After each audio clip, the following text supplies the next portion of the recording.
Vous êtes bien sûr dans Sport Magazine sur votre chaîne New World Info 1. Un plaisir de vous retrouver, vous, nos chers téléspectateurs qui nous suivez en direct dans vos maisons, ici à Lomé, en Côte d'Ivoire, à Abidjan, au Cameroun, à Yaoundé, à Accra, au Ghana, un peu partout en Afrique et dans le monde. Vous qui nous suivez également sur notre chaîne YouTube et sur notre site internet, le www.neworldtv.com. Merci de toujours nous choisir. Nous évoquons dans cette émission plusieurs sujets, notamment le CHAN, qui sera abrité par le Kenya, le CHAN 2024. Et nous évoquerons également le tirage au sort des phases finales, des phases de groupe de la phase finale de la CAN 2023 qui se déroulera l'année prochaine en Côte d'Ivoire. Et pour évoquer ces différents sujets, j'ai sur ce plateau avec moi mon co-animateur Christophe Ekwe. Christophe, bonjour et un plaisir de te retrouver. Bonjour Helmut et bonjour à tous les téléspectateurs de New World. Alors, Vicente est également ici. Vicente, bonjour et bienvenue dans Sport Oui, Magazine. bonjour Helmut, et bonjour également à Christophe. C'est un plaisir de retrouver ce plateau et de retrouver les téléfilms de New World.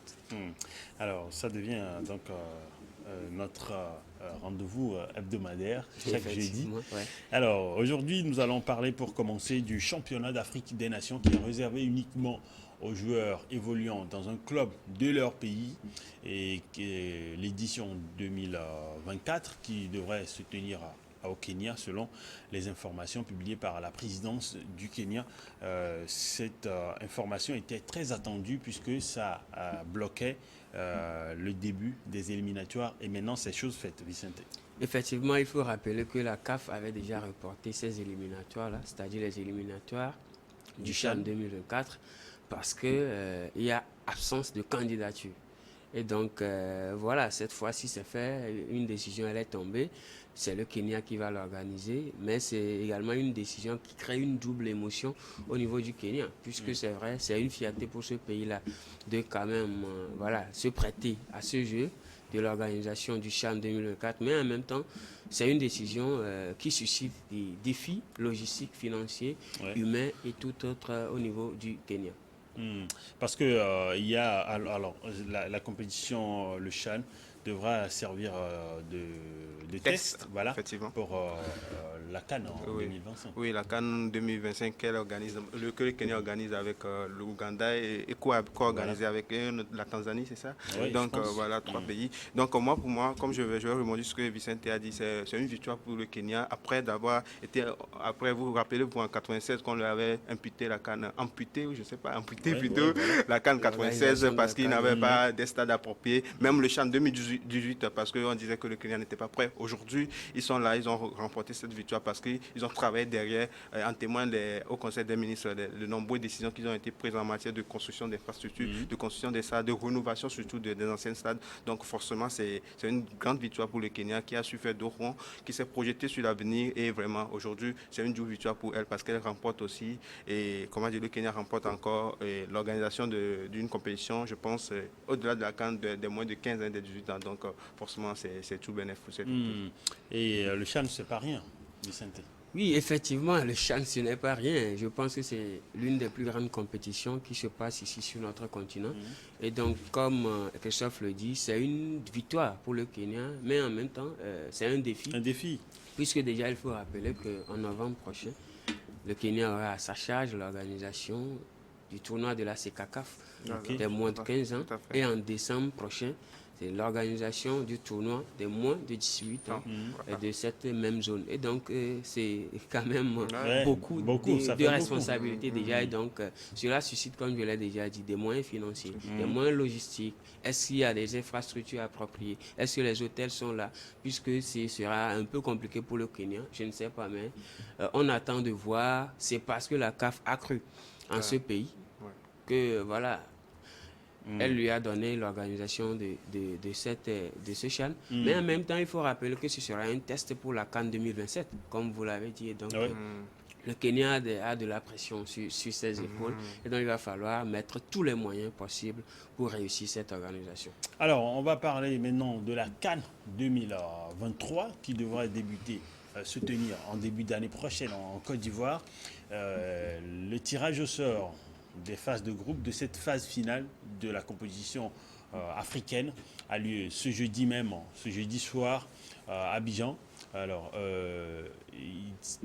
événement très attendu et Vicente, on s'attend à ce qu'il y ait de beaux challenges en termes d'affiches. Effectivement, je pense que c'est l'une des organisations les plus attendues puisque c'est quand même la Côte d'Ivoire, l'un des pays de football sur le continent, mais également l'un des pays qui fait du buzz sur les réseaux sociaux. Et donc, la pression, elle est sur les épaules de cette nation-là. Il va falloir pas se louper puisqu'il y a le Cameroun là-bas qui va s'en moquer, évidemment. Donc, plus sérieusement, je pense que ce sera un événement exceptionnel avec l'invitation du grand artiste, producteur, Econ qui sera de la partie. Donc, ce qui veut dire tout simplement que la CAF donne quand même une autre tournure à cette organisation-là. C'est quand même la CAN 2023 qui devrait se jouer en juin passé, mais pour des raisons de prévision météorologique, elle a été tout simplement reportée en janvier 2024. Et donc, voilà, ce soir, les 24 équipes qui sont qualifiées connaîtront leur sort. Et voilà, afin mieux se préparer pour cette compétition-là, qui est quand même la meilleure en termes de nations sur le continent. Alors, Christophe?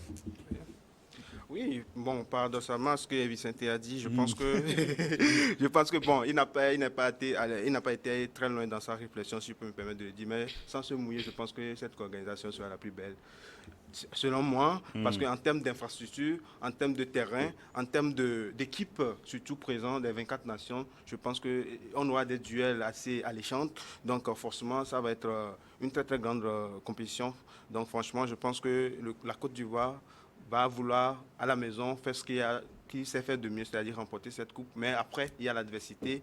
Le Cameroun sera là, le Sénégal, le Maroc et tout ça, l'Algérie, qui sont les favoris de cette compétition. Donc, au-delà de l'aspect économique ou tout ce qui va avec, je pense que sur le terrain aussi, on aura de très très beaux. Mais Christophe, je n'ai pas dit le contraire. J'ai également dit que cette canne-là sera l'une des plus belles. D'accord, mais je pense qu'il va falloir être prudent également, puisqu'on avait déjà vu quelque chose l'autre fois au stade de Pimpé. Donc, il va falloir, c'est la Côte d'Ivoire, certes, il y a des infrastructures hôtelières, sportives, etc. Mais il va falloir être également prudent, puisque on ne va pas se louper sur cette organisation-là parce qu'on est la Côte d'Ivoire, parce qu'on est un pays où Didier Drogba, Zokora, etc. ils sont, mais parce que la CAF a cru en cette Côte d'Ivoire-là et donc il va falloir tout simplement organiser une très belle compétition. Alors le tirage débutera donc à 19h GMT, GMT au tout nouveau parc des expositions d'Abidjan annonce donc la CAF et sera retransmis en direct sur CAF TV, sur les chaînes YouTube également de la Confédération. Alors je me permets de rappeler les nations qualifiées pour ce tirage au sort.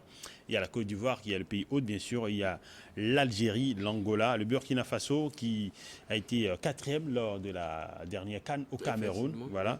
Il y a le Cameroun, bien sûr, 3e à la dernière édition qu'il a organisé. Le Cap-Vert, l'RD Congo, l'Égypte, finaliste.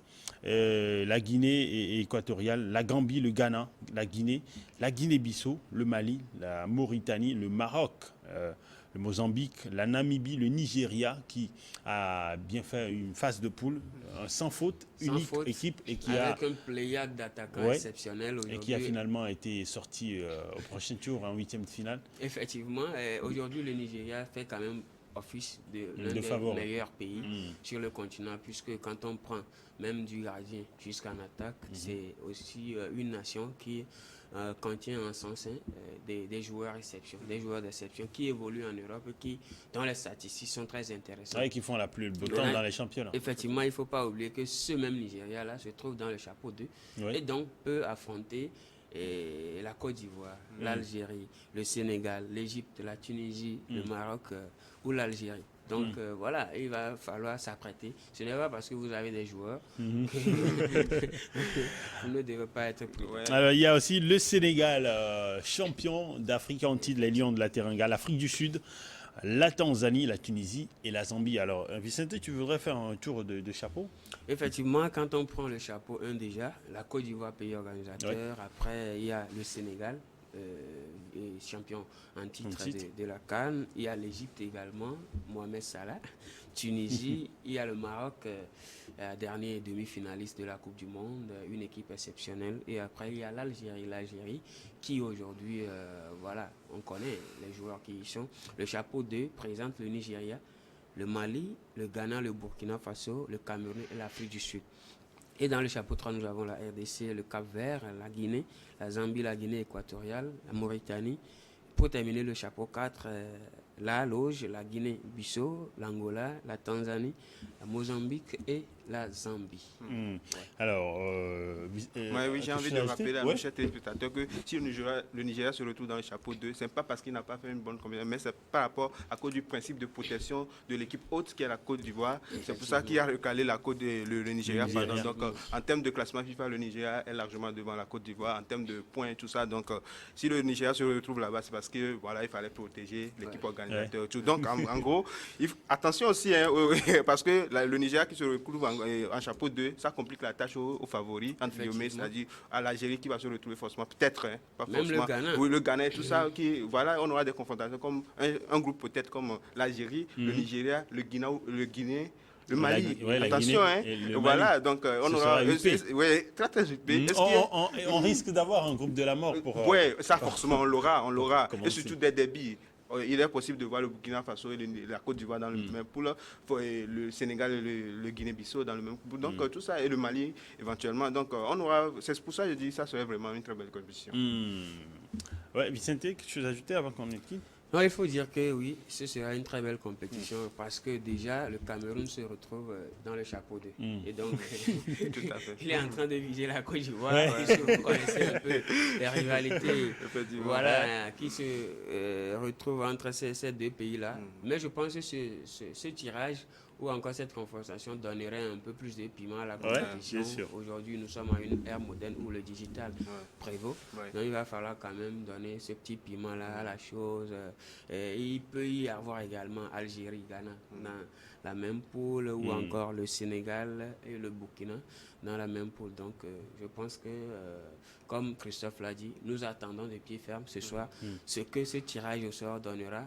Ce tirage au sort, peut-être, c'est quand même l'un qui attire beaucoup plus de projecteurs parce que il y aura beaucoup plus de joueurs internationaux, il y aura beaucoup plus de stars internationales. On a vu une vidéo sur les réseaux sociaux où Michael Obi est parti visiter Didier Drogba et Salomon Kalou, 3 anciens de Chelsea.